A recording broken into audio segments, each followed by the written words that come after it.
বাদা হ্যাঁ চেয়ারম্যান সাহেব এই যে চেয়ারম্যান সাহেব হ্যাঁ দাদা আসসালামু আলাইকুম। ওয়ালাইকুম আসসালাম।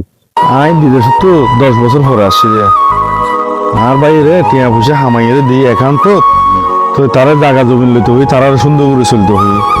তার নামে জমিন কিনি বই থেকে এখন আই খুচার বুঝে আর হদ্দে এটি কি অনেক জায়গায় এখন তখন তুমি তো টিয়া পয়সা দিও ইন তখন দিয়ে দিলে তখন ডকুমেন্ট নাই নাই নাই। বলে জায়গা লইয়ে দিতে নামে হ্যাঁ জায়গা যদি ইতের নামে লই থাকে তাহলে দলিল যদি ইতের নামে হইলি সবাই জান তখন হাই কি করতে পারি, হাই তো কিছু করার নাই, কিন্তু হাই কি ওরাই দিব দিতে দলিল যেহেতু ইতার দলিল দেওয়ার জায়গা তারপরে অনেক আরেক সুস্থ বিচার পাইখান ব্যবস্থা করে দেন। বেগুন আরে মনে করো বুদ্ধি চেয়ারম্যান মানে ইয়ান ঠিক আছে আইনের বাইরে কে যাবে না ভাই ইটার নামে যদি জায়গা দলিল থাকে তাহলে হাই করবো তোমার এখন আইন দিব এই বলতে হতা আচ্ছা বাদা একখান হতা হই ওর আল্লাহর জন আছে তো 10 বছর ধরে বিদেশ কাটিয়ে না টিয়া গুনতে বাইরে বিশ্বাস করে দিও এতে এটার নামে জায়গা খান রেস্ট্রিক্ট করলে বলে এই ব্যক্তি তখন রাস্তার ফোরে গিয়ে ফইরে ভাই তখন আল্লাহর দন আল্লাহ তুই আই তো আল্লাহরই দিই বিচার তা আল্লাহ করে বাবা। তুমি প্রথমত ভুল করছো ছোট ভাই এর বিশ্বাস করি তোমার তো চিন্তা না বুঝে ঠিক আছে ভাই।